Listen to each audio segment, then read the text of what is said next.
You're listening to Empyrion's podcast, Benefits and Beyond. This podcast is a collaborative production involving both artificial intelligence and human creators, blending machine-generated and human-curated content. Welcome to the deep dive. Today we're getting into something pretty close to home for a lot of us. It sits right where our work benefits meet, well, our personal privacy. That's right. We're exploring this really tricky balance between employers giving us the personalized benefits we say we want and, respecting our basic right to data privacy. And our mission today really is to figure out how organizations can offer that tailored support without crossing lines, how they build real trust. Yeah, build trust. And for this deep dive, we've looked at some really interesting reports, some studies that shed light on what employees expect now, what they're worried about. And also some practical lessons, for companies trying to navigate this. Yeah. I want to give you a shortcut to understanding this tightrope walk. A tightrope walk is a good way to put it, because what really jumped out at me first was this kind of contradiction. Yeah. Well, we want benefits tailored perfectly to us, right? To our life stage, financial goals, family situation. It feels like that's the standard now, not some extra perk. Absolutely. That expectation is definitely there.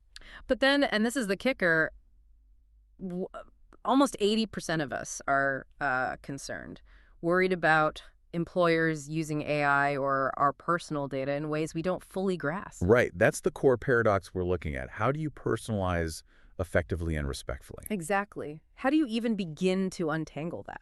Well, let's dig into that expectation versus the concern a bit more. Okay, so let's start with the desire. The research is clear. 71% of employees really want benefits tailored to their specific needs, things that feel relevant to them. 71%, that's significant. It really is. And look, the modern AI tools, they can deliver this. You can imagine it, right? Like maybe getting a nudge about childcare support right when back to school season hits. Or, say, an alert about your flexible spending account deadline, those funds you always need to use up. Yeah, exactly. Or even personalized tips for retirement savings based on, your age bracket or maybe your stated financial goals. It sounds great, like a helpful assistant. That's the promise. But then, like you said, there's the flip side, the concern. Right. Because while we want that, a huge number, 76%, say they're uncomfortable with companies collecting, quote, excess data just for personalization. Even if it means they might miss out on some of those tailored recommendations. Yeah. So the insight here isn't just personalize more. It's about doing it respectfully. Precisely. It's about using only the data employees have explicitly, opted in to share. And using it for things that are clearly beneficial, like maximizing tax savings or getting reminders for preventive care. Exactly. It shifts the focus from what can we find out to what information is actually helpful here, and do we have clear permission to use it for that purpose? Okay, so purposeful, consented data. That makes sense. And if that's the goal, it leads directly to the next big piece, transparency. The absolute cornerstone. The studies really hammer this home. It's not just about ticking compliance boxes anymore. It's about actively building trust. And this number really struck me.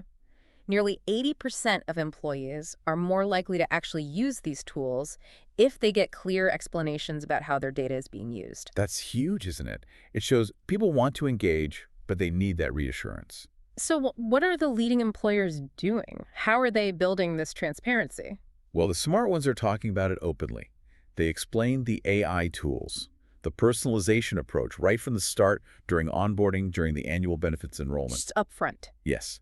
And they clearly define what data are we collecting? Why are we using it? Who has access to it? And crucially, they keep reminding people that participation is optional. You can opt out. And it's not just a one-off memo, right? No, absolutely not. It has to be an ongoing conversation. Yeah. Woven into regular communications emails, updates on the benefits portal, maybe even discussions in town halls, just making it less of a black box. Demystifying the AI. Okay, that sounds good, but let's push on this a bit.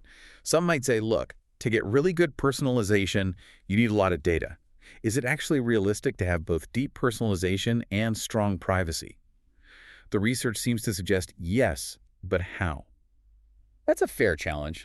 Feels like a trade-off, doesn't it? But the evidence suggests it's more about how you use the data, not necessarily how much. Okay. The key is using technology specifically designed to protect anonymity and minimize privacy risks.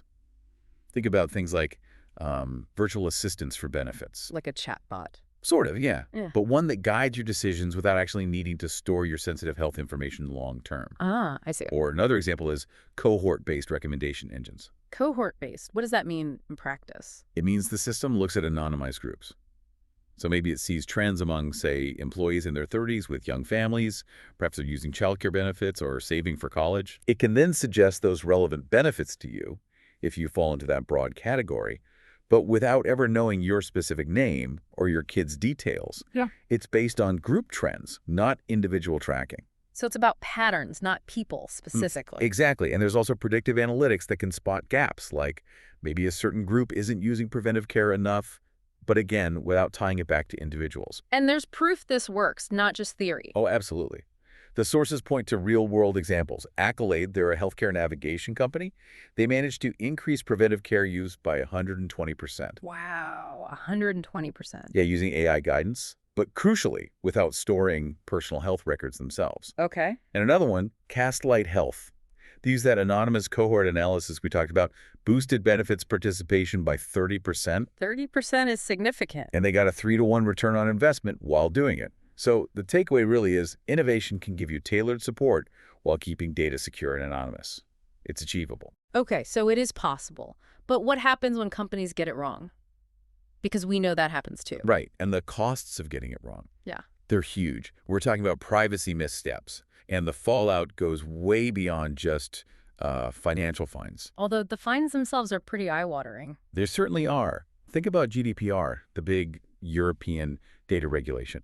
Since it came into force, something like 4.4 billion in fines have been issued. 4.4 billion. Billion, yes. Yeah. And a lot of those cases involved employee data violations. It's often not even malicious, Sometimes it's outdated systems, maybe not enough training, or overlooking risks with third-party vendors they use for benefits. But the impact on employees, that's where it gets really personal. Absolutely, the human cost. One study found that 1 in 4 employees, 1 in 4, has either left a job or thought about leaving because of concerns about how their data was being handled at work. That's a massive potential talent drain. Huge. And regulators are watching more closely, too. The FTC here in the U.S., California's CCPA for health data, they're all increasingly looking at employee-related privacy cases. And if employees lose trust, what happens then? Well, the downstream effects can be severe. They might just disengage from benefits altogether, opt out of useful voluntary programs. Or worse. Or worse, they might speak out publicly, on social media, on sites like Glassdoor. And that can do serious damage to a company's reputation, its brand. So the core insight here seems to be that protecting employee data isn't just an IT issue or a legal checkbox. Not at all. It's fundamental to the business. It impacts trust, employee sentiment, maybe even activism, and definitely the company's public image. It's business critical. Okay, so wrapping this all up, what's the big picture for you listening, whether you're running a benefits program or just, an employee navigating this yourself? I think the ultimate benefit, the thing that underpins everything we've discussed, is trust. Right. Personalized benefits aren't going away. They're probably here to stay. For sure. But their success, their effectiveness, it all hinges on that foundation of trust and respect for privacy. So the path forward seems to be this combination: transparent communication, always putting consent first in how tools are designed. And using those privacy-conscious technologies we talked about. If employers can combine those things, they can build benefits programs that employees actually want and, importantly, feel safe using. Programs they trust. Exactly. So here's a final thought for you to maybe mull over as you go about your day, as you navigate your own work life, or even just as a consumer. How do you personally feel that tension between getting personalized services and protecting your privacy? Where do you draw the line? And maybe, what does trust really mean to you when it's built on data?